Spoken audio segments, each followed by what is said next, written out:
difference between real life and virtual reality, because the experience is getting so clean and crisp now. You can't tell. For example, movies. You look at movies and they're CGI. You can't tell if something's real or not.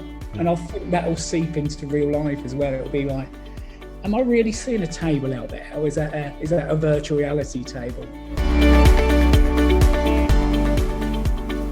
Hello and welcome to the Entrepreneur Success Formula podcast, where we get down to earth with real entrepreneurs who work hard and know that success is more than a mindset, because it takes blood, guts and a bucket full of luck to survive and thrive in the world of business today.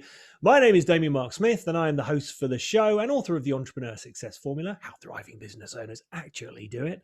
And in this episode, I am speaking with the marvelous Stephen Westley, who is an Internet of Things expert, an MD of Iris IoT, and he's also an integral part of the Northampton Digital Hub, bringing awareness to all things digital in Northampton. So, Stephen, welcome to the show. Morning, Damien. How are you doing? I'm very well, thank you. So let's start with, for those who don't know what the Internet of Things is, can you give them a, what do they call it? Not the fool's guide description, the basics. Give us the basics. What is the Internet of Things? So it's been around for quite a while. It's just kind of had a rebrand. So the Internet of Things is around connected devices.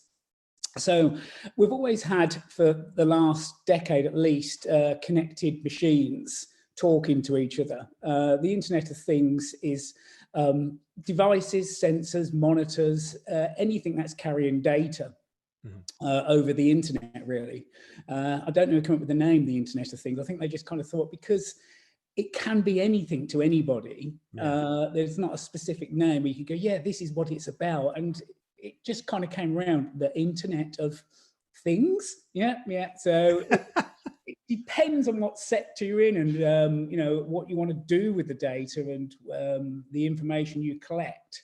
But it is connected devices. And if you look at the predictions for connected devices over the next 5 years, we're talking 70, 80 billion connected devices. Wow.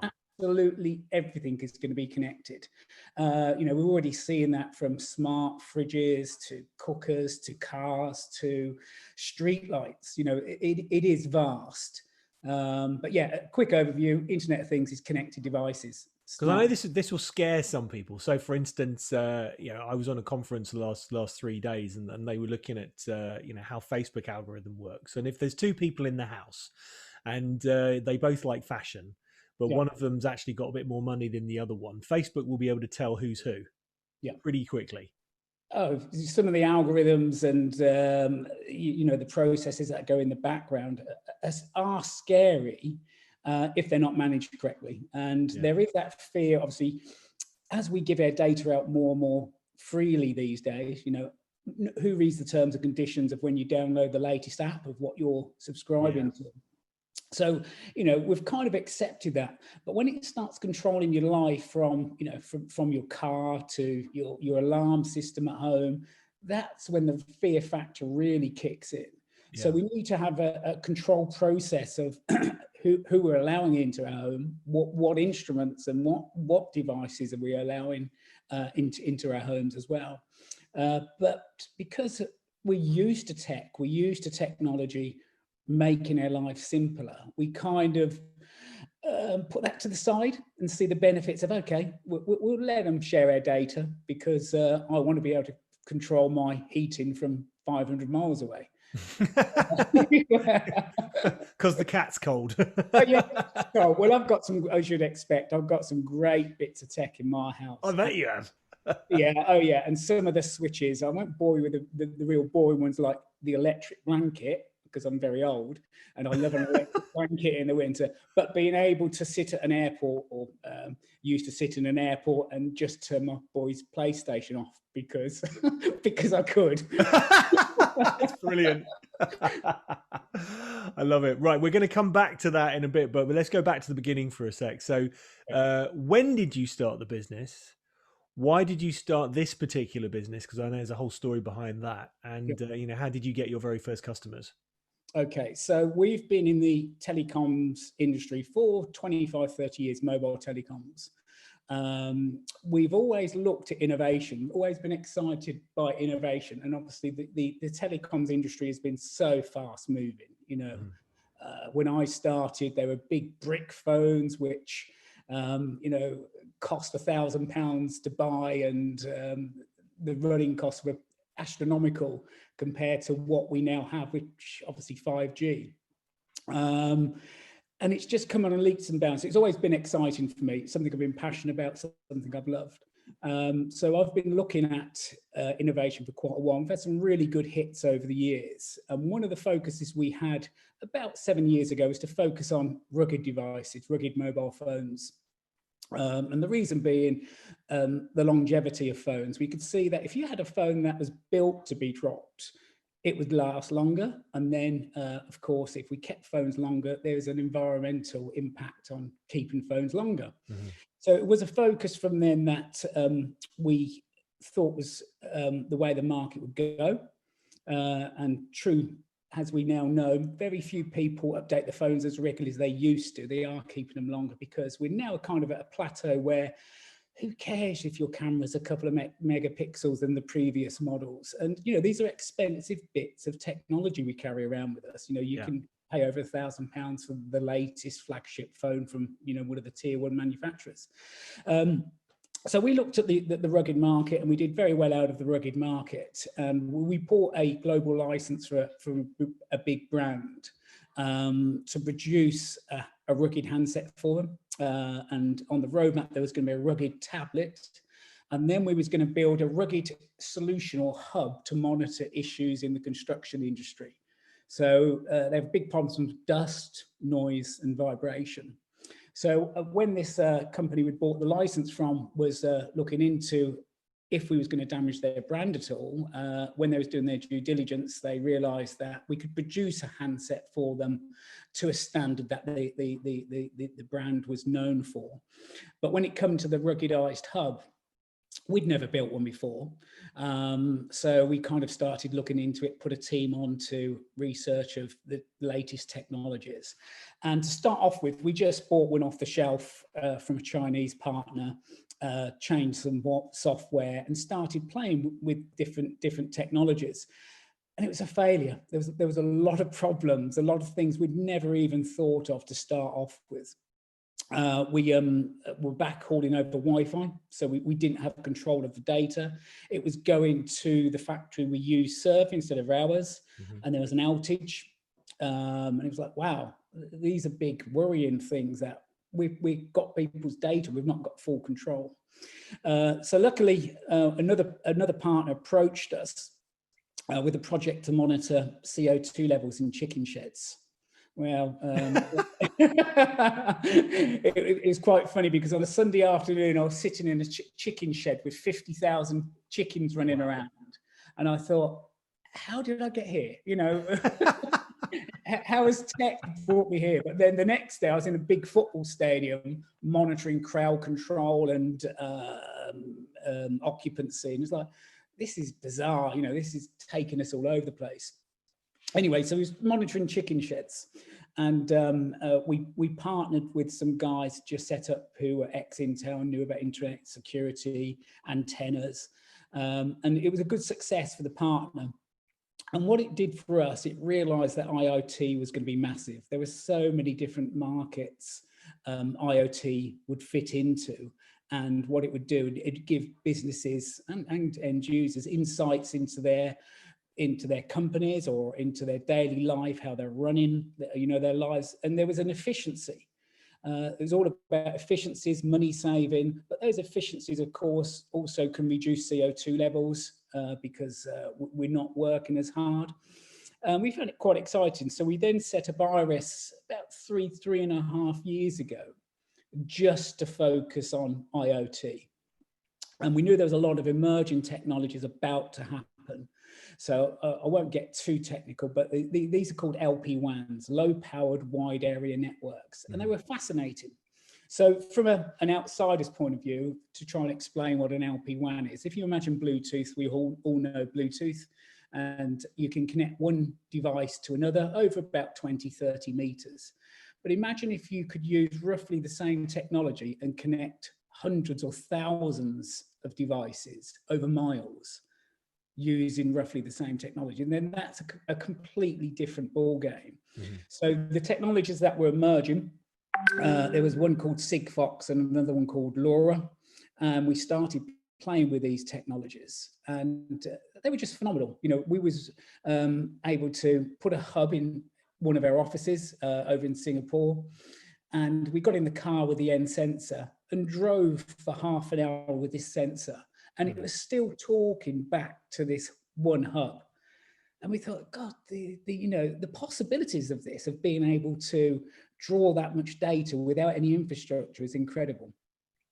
So we started building solutions, different solutions in different markets. We did a lot in FM. We did some in agri-tech as well, which was really, really interesting. But our main focus recently in the last year has been the facilities management market. The reason being, it was an easy win. It was easy to show the managers of these big buildings the insights we could produce, and the value of those insights. You know, around air quality and occupancy was the biggest. Yeah. And the reason being, a lot of businesses haven't been able to have those insights at a low cost. It's always been quite expensive using hardwired technology. There's a lot of installs and costs, where our sensors are virtually plug and play. You know, you put them in place and you've got the data straight away. So we'd be able to give businesses insights into occupancy, and a lot of them, their businesses wasn't being run the way they thought they was being run. So for example, a meeting room might be showing on a booking system that it's fully booked Monday to Friday to 9:30 to 5:30. But in a reality, we know what life is like, obviously pre-COVID, you know, you're running around, busy meetings. You might cancel a meeting or have a meeting cancelled on you, but you're very seldomly going to unbook that meeting room you booked a couple of weeks ago. So that meeting room then stays empty. So there's a loss of, a space, a utility that's sitting there. So the truth of the data was businesses weren't using their offices how they thought they were. Yeah. So those insights have heavy value because, real estate isn't cheap. So if you can show somebody you're actually only using that office 60% of the time when you thought it was fully booked, then there's a problem somewhere. Yeah. What's been so we're kind of like playing around with the questions now, but the one that I think that's a better way of phrasing the usual question, which is if you had to start again from scratch, what would you do differently? The kind of the new version of that is, what is a decision you've made that has, led to a bigger opportunity, something that's happened which is, seemed to be an obstacle, which has actually led, because that's really how innovation takes place anyway, isn't it? Yeah. We find problems and we. It was at the beginning, we was taking any opportunity that was given to us, because we was quite excited to learn around the different technologies. And what the biggest learning curve I had was, we can't do it all. There's specialists out there, and building partnerships was so important, because we could build a sensor, put it into a system and think great, and then run it for maybe a month or a couple of months, and then find problems. Whereas if we spoke to a specialist from that sector who might been, for example, we did one on monitoring silos, and we thought, yeah, it'll be simple. Put a sensor in, we'll be able to measure the level of the grain in a silo. Spoke to a specialist who'd been doing it for 10 years, and we'd never thought about, if it's grain falls in convex or concave way, you've not got the correct reading, or the dust that builds up in a silo, how are you going to overcome that? And it was like, it's partnerships. We need to partner with specialists from different sectors to give us the best insights. So we then kind of took a step back and just thought, right, we will focus on one market, which was the FM market to start off with. Mm-hmm. The other thing for us is the technology is moving so quickly. We've kind of held back on building a lot of end sensors, because the technology is already out there, but it's going to be superseded again very quickly. For example, the mobile networks are now producing these LP1s, releasing low-powered wide area networks. They've already got the infrastructure there on most of their cell sites, their transmitters. So for us at the moment, when we build a sensor, it has to talk to a gateway to the cloud. In the future, we'll be able to do away with the gateway, and the sensors will just talk directly to the mobile networks. Wow. So yeah, partnerships were really important. And being more focused on certain sectors, instead of trying to be jack of all trades, learn one specific sector and see what they need and what kind of problems you can solve for them. I really love that. Yeah, that's go on. So the trouble with IoT is you light the fire, and there's a eureka moment, and it happens every single time we go and see a client. Is you explain what the technology can do, and they want to build. They want the stage 2. What if you add this to this? Can we monitor this? Got it. Yeah. I think going back to the occupancy, we were showing people that their buildings weren't being used how they thought they were being used. So the next stage was, well, you've just told us, thank you very much, that we don't use our buildings 40% less than we thought it was being used. How do we educate the people who are making these mistakes? Or can we integrate that into a booking system that if somebody doesn't go and use the room, then it becomes available again? Or can you turn the lighting off in that room if nobody's in there? Why are we lighting that room 9:30 to 5:30 if there's nobody in there? So those kind of bringing in different sensors into the platform to have a better experience has got a lot of value, but it's controlling the customer's ambition, shall we say, because it's case of, yeah, we can do that, but let's do the first thing first.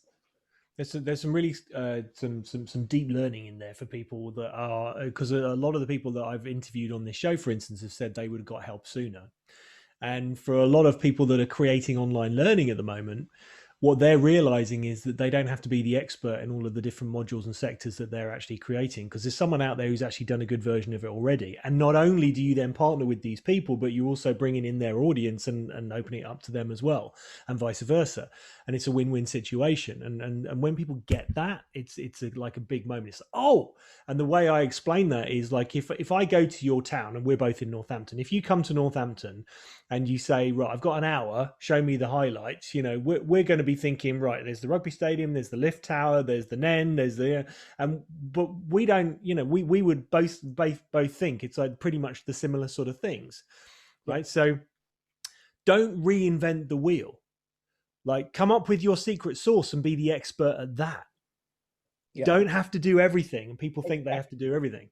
Yeah, and that was our eureka moment. Yeah, we were trying to, look at the pretty lights over there, look at this, and it was like, well, we know how to do this. Why are you not talking to us? And it's like, yeah. So IoT, I believe, is around at the moment because it's still in its infancy. Yeah. The billions and billions of connected devices we were promised has not happened yet. It will happen, but it's only going to happen if we build stronger solutions, stronger trusted solutions. There's no point in us building something and then finding out 6 months into a trial that we got it so wrong. But if we bring in specialists and partners who know know they're part of the solution that they've focused on for years, then why try and reinvent the wheel? Yeah, it's a case of working together. And I think that's the most exciting thing for me I've seen is I go to a lot of used to go to a lot of digital catapult setups and see the innovation that's happening. And there was so much going on where you think, God, this is amazing. I want to be part of that. I want to bring my bit. Or you think, well, that solution would really help me. So yeah, you're spot on. There is a great knowledge share out there that can really help IoT. And which, of course, is the basis of what we're talking about anyway, because that's really it's like the digital data that's talking to each other and sharing information and learning off each other, isn't it? So, yeah. Okay, so what's been your best marketing tactic and why? And a supplementary question to that: what's been your worst marketing tactic and why? Well, we've actually kept it quite quiet. We've not tried to market ourselves heavily. We've kind of let people know what we're doing in certain sectors. And as you mentioned or alluded to, working with certain partners and bringing them on board, they open new marketing avenues anyway. So they kind of create their own marketing machine by bringing partners in. So, we don't know anything about, say, agri-tech at all. But some of the partners we've worked with have been specialists in their sectors. For example, the poultry farm, we did it with a very large veterinary service. That was their speciality, and they created their own marketing strategy around how they was going to take the product to market. We kind of just sat in the background quite happily. So we've been quite quiet. We've been focusing on the mobile market, because that's what we know and how we think a majority of IoT will be delivered in the future. And the reason being is IT resellers or mobile phone resellers already have converged and started selling broadband, lease line, fiber, tech, all these kind of products into that sector anyway. So who are the end users going to go and speak to first is those people who are supplying technology to them anyway. So that is how what we focus on a marketing strategy is into the mobile sector. Okay, and what's been your worst marketing strategy? Being honest and talking about their mistakes. I would think, it's not smoke and mirrors. We all make mistakes. It's a new technology, and I believe if you make a mess of something, you have to put your hands up and say, look, I have made a mess. And maybe we have been a bit too open of saying, we're still learning, we haven't got it perfect. We're still learning. So maybe we shouldn't be so honest in the future. Love it. So what's been the biggest mental challenge as an entrepreneur? And especially now, because we've got a lot of the workforce is going to have to work for themselves now. And there's obviously a mental challenge that goes with that. For some people, it's, the loneliness. For other people, it's the focus.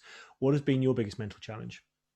So for us is the fact it is quite a complex solution you're building. It is really hands-on, sitting around in a room discussing a solution is what is needed for us, because you can sit and do 20 Zoom calls in a week and not really get that spark from what you're trying to deliver as a whole, and you might miss some of that spark. It just doesn't come along. So the remote working really hasn't worked for us. It has been hard on trying to build new solutions. Like, we've got some partners who we've onboarded and we've never met them, and it really, really is hard. And as the months are going on and on, personally, it is a struggle. I thought I was fine up to about a month ago, but the last month, I stand with my cup of coffee looking out the window thinking, I want to go and see people. But, I know we're all in the same boat, but it's as a business, losing some of the people, especially, the projects that have stalled because we've not been able to go and install the actual hardware. It's completely different. Where we was even 6 months ago, our main focus was FM, showing people how they were running their buildings. There's nobody in those buildings, to monitor. But the silver lining for us is people are now going to want that data in the future around occupancy to see how their buildings in the future are performing. They're wanting to know, and if I'm honest, it's probably how much they're going to downsize in the future. We're all going to have home working as a percentage of their workforce of the foreseeable future, and it's a case of, okay, we've got these buildings that we're holding X amount of thousand people. How big a building do we need in the future, and what are we going to use those buildings for? It's just a struggle for everybody, but for us it is hard with such complex products without sitting around together and building those solutions. We kind of pull back all the future projects we was working on and just focusing on what we've got. So this next question, I want to kind of bring this back to the Northampton Digital Hub, because this is something that you helped set up with the university. Because the next question is, if you're in charge of UK business, what legislation would you introduce to help entrepreneurs? But just kind of give us a brief introduction into why you set up the Northampton Digital website. Sure. So I was on a trip back from China, and I got a DVT, deep vein thrombosis, which means I couldn't fly again for 6 months. So I was feeling very sorry for myself, sitting on my couch. And I was trying to work out what was going on locally. And I was really struggling with having to fly so much and going all over the world, speaking to different partners. And I realized that the IoT solutions that were the best ones we built was when we built it locally. So I reached out to a few friends and colleagues, local MP and some other contacts I had in local authority, to try and find out what the digital strategy was for Northampton and what was going on locally. Also spoke to some networking groups and the chamber to try and find out again around digital what was going on. And the chamber does a great job, but obviously they've got everything from solicitors to hairdressers in the chamber. There's not a real or sole focus on digital.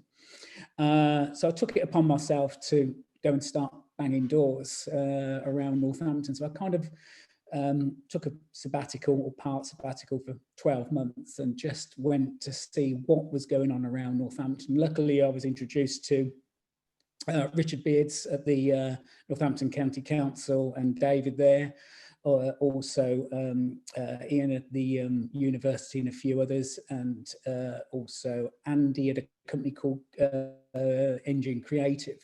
And they'd looked at it previously around trying to form some kind of digital hub. But there wasn't a catalyst, I think, to push it forward. And I kind of thought, well, I can talk about it, but will it get done if somebody doesn't push it forward? So between us as a group, we all had the same ethos that let's just get on and do it, see what happens. So we started banging doors to find out what was going on around. The focus was at the first point around digital, so augmented reality, virtual reality, IoT, some real emerging technologies. And I must admit, we was quite shocked at what is going on in Northampton. Some amazing companies that me, myself, and all the others had never even heard of. And they were doing some great work, incredible work, maybe, working with some big brands internationally, but locally, nobody knew about them at all. So we formed Digital Northampton to kind of bring the businesses together and start give them a platform to showcase locally what they were doing.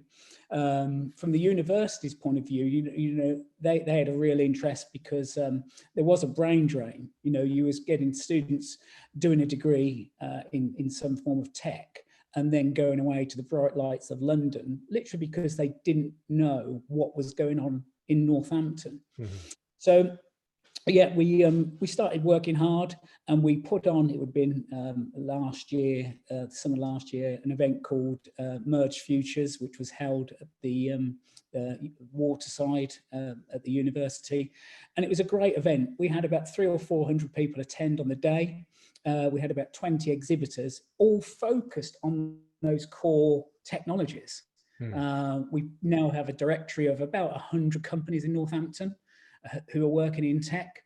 And the idea was, from the students' point of view, to let them know what was going on and just shout about Northampton, let people know, not just at a local level, but an international level and an global level, that Northampton has got a lot to offer. We're in the middle of the Oxford-Cambridge arc, and we kind of get overlooked quite a bit. And I wanted to change that. So that was my interest. Plus, I'm very lazy and I didn't want to be flying around the world anymore. It's great if I could go and find a partner who, knew all about smart metering down the road, instead of having to get on a plane and try and explain the project to somebody, 8 hours away. That was selfish reason to do it. Fantastic. So in terms of like the legislation, I think what would be beneficial for Northampton? Sorry, I just got a bad connection then for a second. You just dropped out for 1 second. So in terms of legislation for UK business, what would be very useful for, Northampton digital businesses, IoT businesses? So for us, it has changed quite a lot. There is a lot going on in Northampton. Northampton is getting quite a lot of focus. So, for example, City Fibre invested 40 million in putting fibre to the home over the next 5 years to every single home. And I think there is going to be a big push moving forward from where we are around dealing locally, partnering locally with local companies. So I go on a lot of forums and see a lot of information around Innovate UK and some of the funding that's available out there. And there is a big focus on local, working local, sharing, knowledge sharing local. So I think it is changing anyway. We've used, China as a manufacturing base for most of our products globally, and we've got used to that kind of hotbed of manufacturing in the Far East. But for us, for IoT, we want to work locally, and I think there's a lot of incentives from the government to push that forward, into partnerships. I've literally just come off a call now, and it was like, yes, Innovate UK and all those guys who are doing great work of promoting UK industry. So it will change, I think. Now, this one's going to be a bit of a tricky one because the traditional question on this one is, what will your industry look like in 50 years from now? But I think even 10 years from now is a tricky one. Yeah. Give it a go. Well, the thing is I don't know any other industry which is fast moving as ours. Yeah. You could put that down to 12 months. What is our industry going to be like in 12 months? So, for example, 5G. 18 months ago, nobody had heard of 5G, I'd say, or very few people. But it's now on your doorstep. I haven't got it in my home, but you more than likely, in Northampton, we've got about 40% coverage of 5G. It's just so fast. That rollout, that rollout of the technology is incredible. So then you look at 5G, you think, well, this space, these speeds, and the low latency it can give for moving the data is phenomenal. What is going to be next? What will be the next one? 6G. It's a case of, it's just incredible. One of the things that I really struggle with in my mind is how fast technology has moved. And I have a big argument with my family, and especially my wife, who says, stop talking like this, because I can remember the days of the Spectrum ZX81. Oh, yes. Look at the graphics. Chucky egg. yeah. And I look at the graphics that was available then. You think, okay, move 40 years forward and look what we've got now with virtual reality and the new Oculus headsets and all the stuff that's coming out. And they're so immersive that, I've put on these headsets and within 5 seconds, you're in another world and you forget about reality. You think that is 40 years. What will it be like in 40 years' time? Will we be able to differentiate between virtual reality and real life? But yeah, that's a whole nother story. It could send you crazy. It is so fast moving. Some of the stuff we see is just phenomenal. And, as phones and screens and everything just gets better and better. And we're not talking like, years and years. It's constant. You buy the latest phone with a certain processing speed. Within months of that being released, that's outdated and the next one's out there. Virtual reality, going back to virtual reality, the difference between real life and virtual reality, because the experience is getting so clean and crisp now, you can't tell. For example, movies, you look at movies now, CGI, you can't tell if something's real or not. No. And I think that will seep into real life as well. It'll be like, am I really seeing a table out there, or is that a virtual reality table? But it's exciting. It's wonderful and scary at the same time, but you know, as my cousin who works for the Secret Service, he is actually a rocket scientist, Okay. uh, and not a brain surgeon, but a rocket scientist. He said, if the bad people knew what was in my head, we'd all be screwed. Yeah. Yeah. Okay, what is your favorite business book and why? Right. I'm going to shock you now. I'm going to I've never actually read a business book ever. Ooh. Ever. No, not at all. Never took any guidance. And I see this is going to be awful. You know, there's so many business coaches out there, so many. I'm going to get slated for this. But yeah, I've just gone with my gut feeling always. Always just got on with it and decided, okay, I've stuck in the same industry for such a long time. I've got a good network of people who I work with. They know we would deliver what we say we were going to deliver. And, you know, I've always been honest and as straightforward as possible. And it's done me good so far, you know, and I think I'm a bit too late in life to try and change. I don't think I'll ever go and work for, you know, another company, hopefully. But no, I've never took advice from a book. You know, I've met some great people who've given me some gems of knowledge.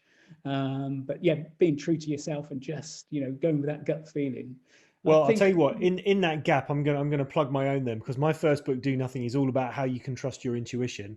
And the second book, The Entrepreneur Success Formula, is how you can then take that into business. So there you go. I might go and buy those as my first two books. Tell you what, I'll send you both of them as a gift. Great, thank you. Are you a night owl or an early bird, and what is your routine for either? Okay, definitely a night owl. For those who know me well and know, I've just joined BNI and we do a 6:45 meeting. And the first time I went into it, when I got introduced to it by my accountant, he said, come on to this meeting. It's at 6:45 on a Tuesday. So there I log on, 6:45 in the evening, waiting for everybody to join. No one's there. And then I message them and they go, no, it's in the morning. 6:45 in the morning. No, and I so wished I'd have read the small print before I signed up. Yeah. Oh, it's an A, not a P. Yeah. Okay. Yeah. Oh dear. Yeah. That's why I do the lunchtime one. Yeah, lucky man.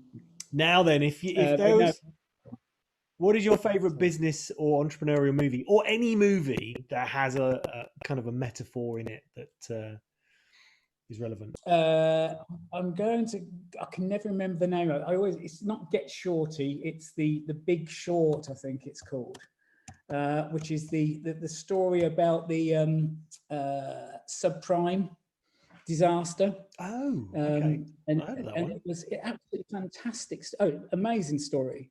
And it was how the banking industry just sold all these bad mortgages.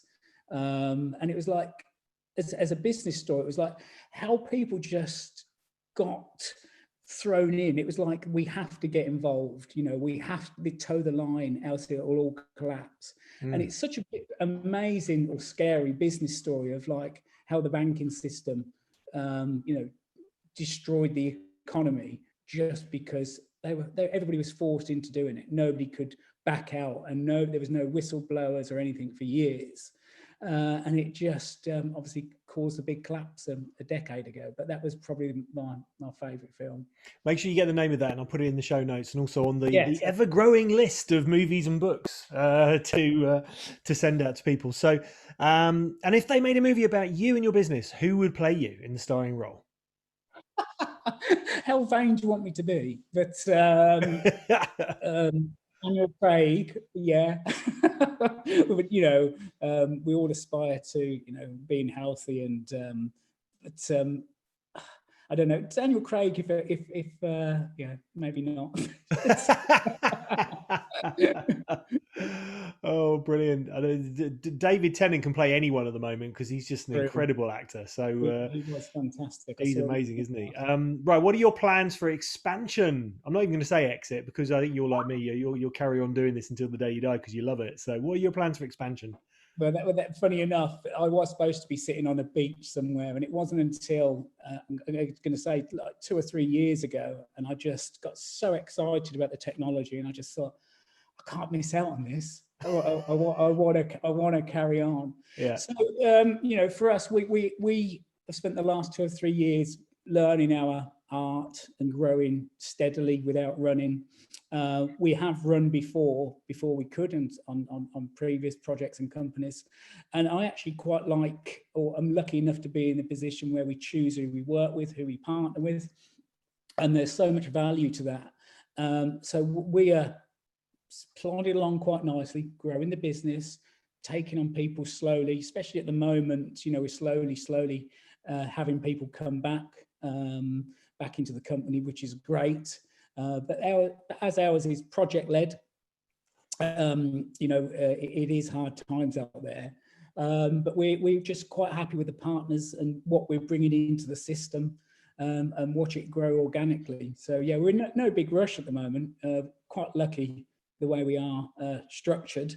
We're looking to hopefully open an office back in Northampton soon, so I can then start getting all those people back in and seeing their faces and getting some strategy over the next 12 months, what we're going to do. But yeah, we're quite a small team at the moment. There's only 7 of us. Mm-hmm. So yeah, we're just slowly carrying on as we were before. Fantastic. Well, that's been brilliant, and some superb nuggets in there. I've just been making a few notes of where they are, so I can stick those in the highlights to promote the show, because this is what we're doing now. If our listeners want to get in touch with you, how do they do that? So iris-iot.com is our website. You can see some great insights to the solutions we've provided previously and what we're working on. As I say, we're quite open on where we're at. We've got such exciting projects. There are some I can't talk about, which will go up in the next couple of months. But again, just fantastic innovation going on. Mm-hmm. But also, as I said earlier, we're all about working together. So anybody locally at all who's involved in tech, IoT, doesn't matter if it's cloud or programming or whatever, please reach out. There is the digitalnorthampton.com website as well, where if you're based in Northamptonshire, it's a free service where you can get listed on there on the directory. So anybody who's looking to look for other businesses locally, have a look at that, which is digitalnorthampton.com. But yeah, on the website, there's a contact form, and obviously LinkedIn, Stephen Westley at Iris IoT. Fantastic, Stephen. Thank you so much for taking this brief delve into the real lives of real entrepreneurs. And can I ask that you and anyone listening share this product and this podcast, what am I going about? This podcast with anyone who works hard and, you think might want to become an entrepreneur, or maybe will have to in the next few weeks and months. Please like us on iTunes, subscribe on YouTube and iTunes as we're going out on both, and make sure you hit the subscribe button for both. If you would like to take part in this show, please drop me an email at damian@rethinkingbusiness.biz and we can have a chat. Stephen, here's to your future success, and speak to you soon. Thanks, Damian.